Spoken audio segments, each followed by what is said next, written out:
Pak Firly ini punya track record yang buruk, Pak. Oke. Nah, saat beliau menjadi sebelum menjadi pimpinan KPK, beliau kan pernah menjadi deputi penindakan di KPK. Oke. Saat itu saya kan sama Bang Novel dulu kan sebagai pengurus wadah pegawai, Bang Novel ketua, saya sekjen. Oke.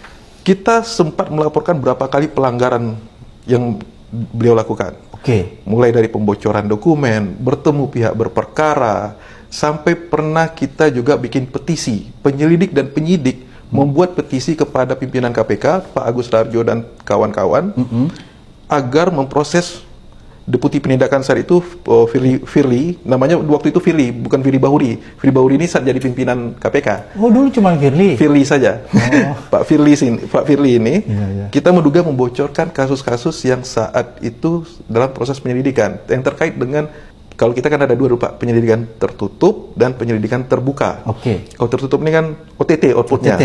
Nah, waktu itu kita duga banyak OTT bocor yang diduga dilakukan oleh yang bersangkutan. Oh.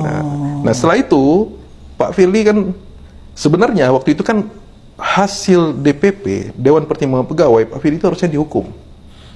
Tapi waktu itu oleh pimpinan KPK sebelumnya itu, Pak Agus Rarjo dan kawan-kawan, memilih untuk mengembalikan sehingga tidak ada catatan pelanggaran. Berarti Pak Agus Rarjo takut sama Firly ya pada saat itu? Bisa jadi, Pak. Nah, mudah-mudahan didengar Pak Laude ini. Iya, Pak Laude, Pak Saud, Bu Basaria, semua bertanggung jawab. Nah, setelah itu beliau akhirnya bisa terpilih secara aklamasi oleh Komisi 3. Bayangkan 56 anggota DPR Komisi 3 memilih Firly Bahuri. Ya, dia sudah rebranding, Pak. Gak hanya Firly namanya, ditambahkan tapi ada Bahuri. Okay. Nah, 56 semua memilih Pak Firly. Dan akhirnya dia terpilih menjadi pimpinan KPK.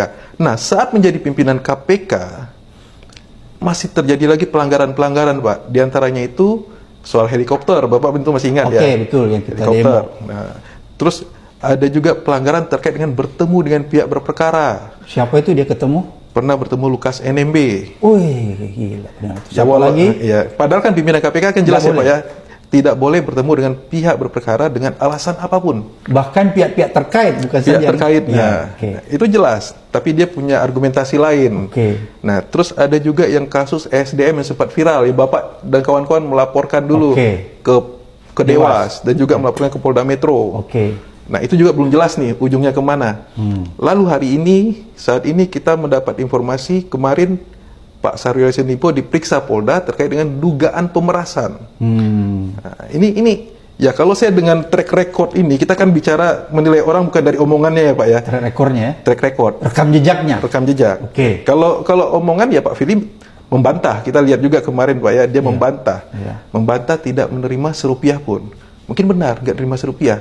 Mungkin bentuknya dolar kali, Pak. Ini dugaan, Pak ya. Jangan dulu, duit yang didapat di rumah dinas itu duit dolar ya? Kayak menurut Firly kan bentuknya ada yang rupiah, ada dolar katanya ya. Apakah kira-kira duit itu yang kita duga itu akan diberikan kepada pimpinan KPK, diduga? Bukan duit itu? Itu saya nggak tahu, Pak. Karena ini faktanya ini kan menarik nih, Pak. Jadi kasusnya Pak SYL dengan kasusnya Pak Firly ini menarik, Pak. Pak SYL ini diduga melakukan pemerasan. Pak SYL bersama dan kawan-kawan diduga pemerasan kepada bawahannya untuk penempatan jabatan. Oh, jadi SYL diduga dan kawan-kawan melakukan pemerasan ya? Nah, untuk penempatan jabatan di Kementerian Pertanian. Oh, jadi misalnya kalau ada orang mau jadi dirjen, direktur harus bayar? Harus setor. Ke menterinya? Atau kapanpun dia butuh duit, diminta harus di-store. Itu kan pemerasan, Pak ya. Kasus ini berjalanlah di KPK. Dalam perjalanannya ada fakta lain yang kita ikuti juga kan dari pemberitaan bahwa Pak SYL diduga diperas oleh Firly. Oh, menarik. Jadi pemeras diperas. Ini seperti apa ya, Pak ya, kalau kita lihat di hutan itu ada rantai makanan. Jadi predatornya bertingkat, Pak. Jadi menarik nih konstruksi hukum yang dibangun oleh Bung Aulia sebagai orang yang berpengalaman. Jadi SYL diduga dan kawan-kawan ya, dan kawan-kawan di Kementerian Pertanian diduga memeras ya, melakukan pemerasan. Kemudian SYL diduga diperas oleh Firly selaku penegak hukum nih, Pak. Firly di sini, Firly individu atau Firly dan kawan-kawan diduga? Diduga. Bisa jadi kalau saya menduganya Ya bisa jadi tidak sendiri, Pak. Oh, tidak Karena kan pimpinan KPK kolektif kolegial, atau Pak Firly berani main sendiri tapi tanpa kan sepengetahuan temannya. kalau masalah duit tidak kolektif kolegial. Bisa jadi kalau masalah duit nggak kolektif kolegial. Iya. Oke, jadi itu yang menarik ya. Jadi kasus korupsi di Kementerian Pertanian itu sih bagaimana sih sebenarnya? Apa aja situ? Pemerasan, korupsi itu bentuknya apa? Pemerasan, suap, gratifikasi atau apa? Kalau saya dari rilis yang disampaikan oleh jubir KPK, kan pasal yang disangkakan adalah pemerasan dan gratifikasi, Pak. Dan juga mungkin TPPU kali ya, disandingkan dengan TPPU. Karena itu ada aliran ya, ada aliran uangnya. Nah, kalau konstruksinya adalah pemerasan, berarti kan ada pihak yang diperas, dan hal ini ada keadaan memaksa dari pihak-pihak yang diperas itu sehingga dia tidak punya kemampuan untuk menolak atau melawan, mungkin perintah jabatan atau perintah langsung atasan. Nah, jadi mungkin anak buah tidak berani melawan atasannya seperti begitu. Saya duga seperti itu. Karena kan pasal yang disangkakan itu, Pak ya, kita bisa merekonstruksi ya kira-kira seperti apa kejadian sebenarnya. Nah, dari sana sebenarnya kan itu korupsi biasa kalau menurut saya, Pak. Kita berkali-kali melakukan OTT, Pak ya, terutama kepala daerah ya. Iya, begitu modusnya. Modusnya itu, kepala daerah kan modus korupsinya nggak jauh-jauh dari promosi, mutasi, rotasi, terus juga pengadaan barang dan jasa, ya habis itu perizinan. Kan kalau kepala daerah kan cuma 3 itu jenis korupsinya. Jadi di Kementerian Pertanian ini berkaitan juga dengan jual beli jabatan ya? Jual beli jabatan. Kalau dari apa yang dijelaskan oleh jubir KPK, saya menduga seperti itu. Jadi itu yang terjadi ya, itu yang disangkakan. Kalau jual beli mungkin lebih lagi seperti suap menyuap, Pak ya. Kalau jual beli kan ada transaksional. Tapi kalau saya melihat ini ada tekanan. Misalnya kamu kalau nggak store kamu dipecat. Itu yang dilakukan Mentan. Saya menduga seperti itu, karena pasal yang disangkakan pemerasan. Pasal 12. Jadi memaksa ya? Memaksa. Jadi orang yang dipaksa tidak punya kekuatan untuk menolak ya? Ya, kalau dia menolak, dia akan menerima implikasi sesuatu atau sanksi sesuatu. Misalnya diberhentikan, dirotasi, diberhentikan, dipindah. Jadi dalam keadaan tertentu, orang ini tidak punya kemampuan untuk menolak ya perintah dari atasannya. Menarik. Tadi konstruksinya Bung Aulia, ini pemerasan akhirnya juga diperas juga ya oleh diperas juga oleh jadi pimpinan KPK. Ya, tukang peras diperas lagi gitu ya. Peras-perasan ya gitu. Kayak hukum rimba, Pak ya. Kayak hukum rimba ya. Jadi begitu kalau analisanya Bung Aulia lihat ya. Siapa? Bung Aulia, ini kan tadi Bung Aulia bilang waktu di dalam itu sering bocor.